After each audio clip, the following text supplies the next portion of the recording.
RedLANO, Red Latinoamericana de Neuro-oncología. I'd like to thank the organizers to the invitation for this wonderful meeting. It's really encouraging to see how RedLANO has grown. I've kind of followed it along with Camilo, and it's so impressive to see so many participants. And hopefully this is just the beginning, and we can get more clinical trials through RedLANO and really take advantage of some good science. The first presentation is really, I think, very controversial. Should newly diagnosed glioblastoma patients get antiangiogenic agents? We don't have the phase 3 studies yet. I'll show you our phase 2 data, and then you can make up your own mind. So the standard of care currently is radiation and temozolomide, followed by somewhere between 6 and 12 months of temozolomide. As you all know, with the STOOP data, we're able to increase overall survival by about 2.5 months. Early on, the results suggested the predominant benefit was in those patients who had a methylated MGMT promoter, but I think the 5-year data shows that the addition of temozolomide really benefited both groups, and the MGMT promoter is really just a bad prognostic factor. If you're unmethylated, no matter how we treat those patients, they do much worse, including the addition of antiangiogenics. There's the Kaplan-Meier. You can see for an oncology trial, it was really an impressive improvement in overall survival. There's the data for the early on, but I was impressed with the 5-year data. You can see really improvement in both groups with the addition of temozolomide, but clearly we have a long way to go. To have 10% survival at 5 years isn't acceptable, and hopefully we can use some of the new science that you've already heard about to further improve the survival. Well, what about VEGF and brain tumors? When I came to the Brain Tumor Center, it struck me, why aren't we using VEGF inhibitors? All the preclinical models in the development of bevacizumab was using glioblastoma models. So I said, so why don't we use bevacizumab to treat brain tumors? The FDA said, oh, people will bleed, it's too risky. The company didn't want to take on such a relatively small disease and things, but the more I worked in the Brain Tumor Center, I said, you know, we have to do something different. The patients keep dying. Brain tumors have far and away the most VEGF of any tumor type. So it just makes sense that an inhibitor of VEGF should really help. The amount of VEGF is prognostic. So the more VEGF, the much worse the survival. And as I mentioned, that the development of the anti-VEGF antibodies were very effective in glioblastoma xenografts. That's just an immunohistochemical stain. You can see the glioblastoma is just loaded with VEGF. That's the panel on the left with the negative control and things. So I always think of glioblastomas as really just a sea, a bag of VEGF, and that creates the abnormal tumor microenvironment. Very low pH, very low oxygen concentrations, and acidic environment, very high interstitial pressure. That's why so many of our therapies don't work. But really the first thing that happens in glioblastomas is this very large concentration of VEGF. This is just a graph of different tumor types, and you can see glioblastomas have far and away the most VEGF. Very interestingly, the other tumor type that's close is renal cell carcinoma. Renal cell carcinoma, another tumor type where chemotherapy really hasn't impacted, relatively radio-resistant, and VEGF inhibitors have really become the standard of care. So renal cell carcinoma and glioblastoma have the same angiogenic profile, and I think that's why VEGF inhibitors have made a big difference. I'm just going to mention these three. Selingitide isn't really a VEGF inhibitor, it's an integrin inhibitor, but there have been 2 large randomized phase 3 studies that have been completed with selingitide, and hopefully we'll have those results within a year or so. Cediranib is an oral tyrosine kinase inhibitor, a very potent inhibitor of VEGF. Unfortunately, the trial in recurrent glioblastoma was a negative trial. I was very surprised about that, and I've been involved involved in the use of bevacizumab for glioblastomas from the beginning. We initially started our studies in 2005, so it's been fun being part of it. Just to mention solingitide, I mentioned it's an integrin inhibitor. Integrins are really essential for a number of cellular functions. Very important for cell membrane integrity, kind of communication between the cells, angiogenesis, and something I'm very interested in is tumor invasion. A lot of times when we use VEGF inhibitors, these tumors will become more invasive. Well, perhaps if you combine it with an integrin inhibitor, we'll see much better synergy. It's a very easy drug to give, really non-toxic. The initial phase 2 study, they gave 500 milligrams twice a week. You start a week before radiation therapy. It looked like it benefited patients with a methylated MGMT promoter compared to historical controls. I mentioned the phase 3 studies are completed. We don't have data yet. There were 2 different studies. One was in patients with a methylated promoter. The other one was in patients with an unmethylated promoter where they gave the solingitide daily, twice a week, or the patients didn't get it. But both of them were large randomized studies. This is a centric study. This is the phase 3 in newly diagnosed glioblastoma patients. They had to have a methylated MGMT promoter. Then they just received either the standard Stoop regimen or the Stoop regimen with the addition of solingitide. This was a relatively ambitious trial, 504 patients. They looked to improve the median overall survival by about 30%. So it's going to be tough with such a small patient number to show a clinical benefit, but we just need to wait for the results. The core study is the other one. This one is in unmethylated. It's more of a randomized phase 2, only 264 patients. I mentioned the 3 arms, and 2 of them have solingitide just on a different schedule.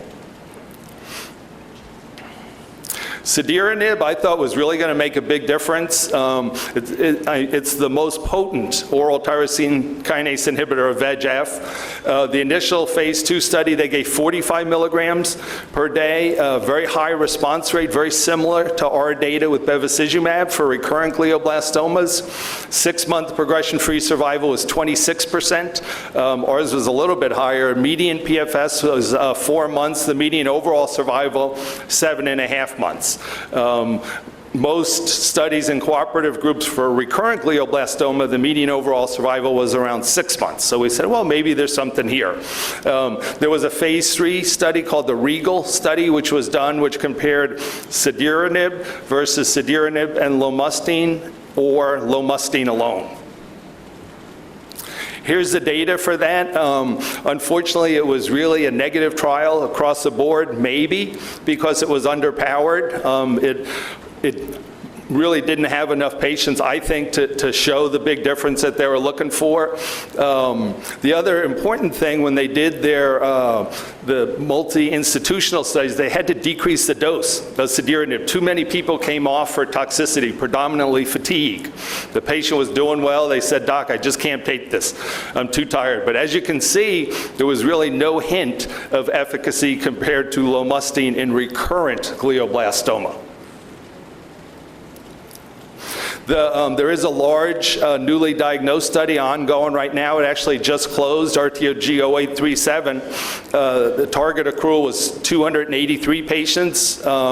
They accrued 261 patients, closed the study. It's a 2-to-1 randomization of cediranib versus placebo. Their primary endpoint is 6-month progression-free survival. They're hoping to increase it from 50% to 60%. So I think with this study, we'll see if there's a role for an oral VEGF tyrosine kinase inhibitor for newly diagnosed glioblastoma. We had very good results in recurrent glioblastoma. After we treated the first 5 patients, it was very clear that this was an active combination. When I went to the FDA, they made me combine it with irinotecan because that was the only combination that was FDA approved and everything. But we had the majority of patients demonstrate a significant response with recurrent glioblastoma. We published those results a natural progression in oncology is to move an effective treatment to the upfront setting. So we used the standard Stoop regimen. We add bevacizumab right from the beginning. We start that 4 weeks after surgery. You really can't do it before then. And we did add the irinotecan to the adjuvant therapy. Here's the schedule of events, standard radiation chemotherapy. We just add the bevacizumab. We give it at 10 milligrams per kilogram every 2 weeks. We continue that throughout their treatment.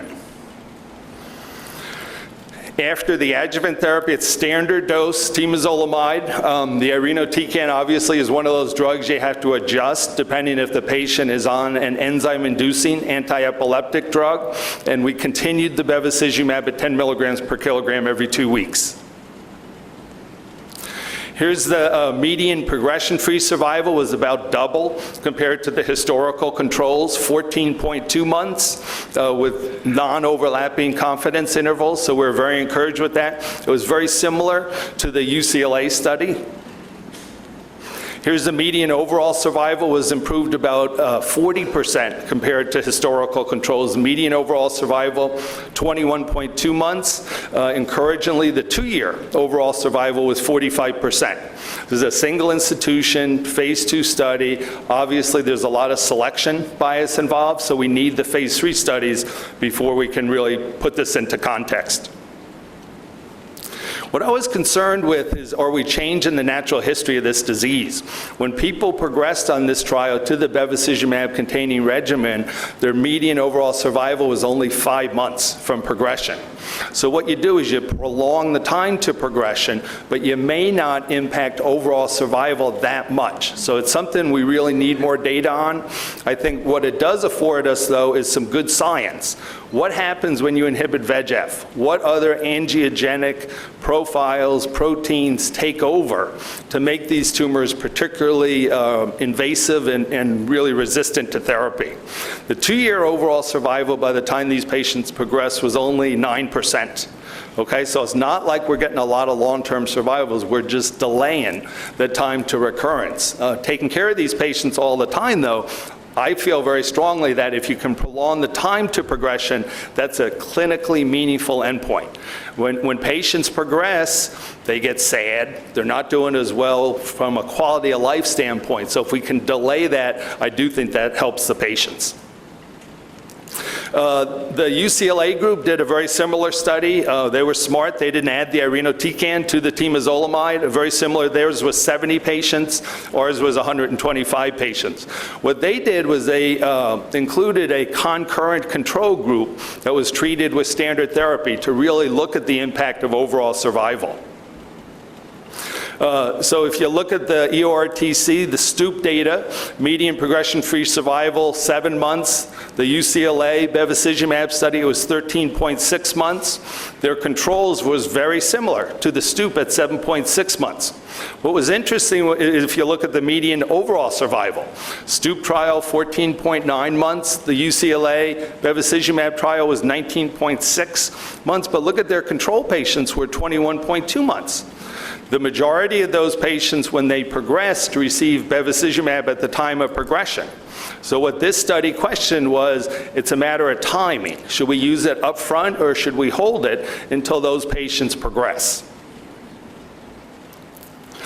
I had a few problems with the UCLA study. The most important thing was they did not include a definition of the control group. In the absence of bevacizumab, I don't have patients that live 21 months with this disease. So really selection bias was, I think, a very important part of the control group. The treatment at the time of progression, almost all the control patients received bevacizumab. So obviously that confounds the issue of overall survival. The other thing that they did, which adds a little bit of time to survival, they determined their survival from the day the patient was diagnosed. We and most randomized studies always include it from the time the patient enrolls on the study. So that added about 4 weeks to the survival in both groups. Obviously, these phase 3 trials are really critical. There's 2 phase 3 placebo-controlled trials of standard Temodar and radiation, followed by Temodar with or without bevacizumab. There's some very important differences between the 2 studies, but hopefully these 2 studies will really give us answers about the role of inhibiting VEGF at the time of newly diagnosed glioblastoma. The RTOG study, the 0825, stratifies patients both by the MGMT promoter as well as the molecular profile. The other difference between the 2 studies, the RTOG study, they give 12 months of temozolomide and either bevacizumab or placebo, and then they stop the treatment.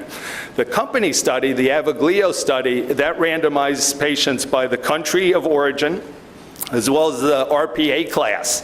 The other important thing is the company study, they began the bevacizumab or the placebo from the beginning. They didn't wait until 3 to 4 weeks into the radiation before they added it. And I think it's critical, if you can, to begin a VEGF inhibitor when you begin radiation. That's where you see the major synergy. Fortunately for a lot of us in the field, the company just released a press release this week that the AVAGLIO study, the company study, was strongly positive for one of their primary endpoints of progression-free survival. So those patients randomized to bevacizumab had a significantly longer time to progression versus those patients randomized to placebo. It'll be another 6 to 9 months before we have overall survival data, so obviously that's the more important. It'll be interesting to see what the FDA does with this data, too. They've always wanted to see an improvement in overall survival, but if the difference in progression-free survival is profound, and we can correlate that with an improvement in quality of life, I think they'll take that as a way to fully approve the drug.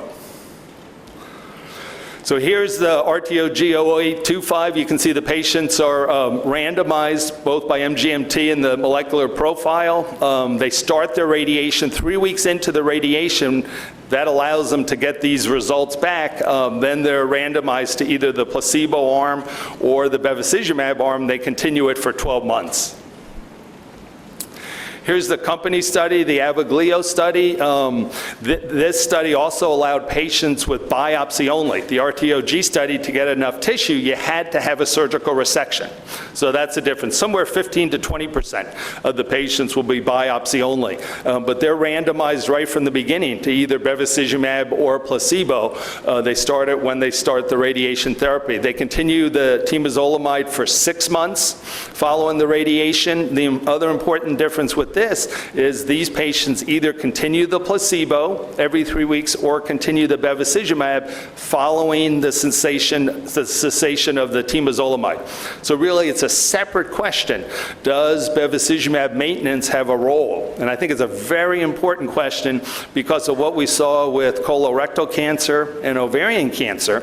When the bevacizumab was stopped, the benefit slowly got lost over time. So both those studies were positive studies until the drug was stopped. So this bevacizumab maintenance question is really a critically important one.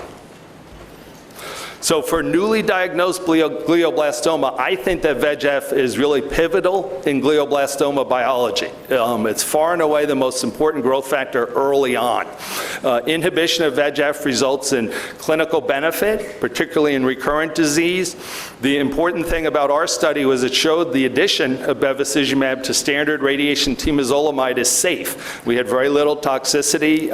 Our treatment-associated mortality was 3 patients out of the 125. So overall, I thought it was safe. Clearly, the phase 3 randomized studies are essential. I think we need to look at both of them before we consider having bevacizumab as a standard of care for newly diagnosed glioblastoma. But most importantly, understanding the mechanism of VEGF resistance is really paramount to further improve the survival of glioblastoma patients. I know Dr. Wen is going to talk about how you treat patients when they progress to bevacizumab. It's very difficult. Really, the only thing we found that has helped is reirradiation in continuing the bevacizumab. But I'll stop there. Thanks.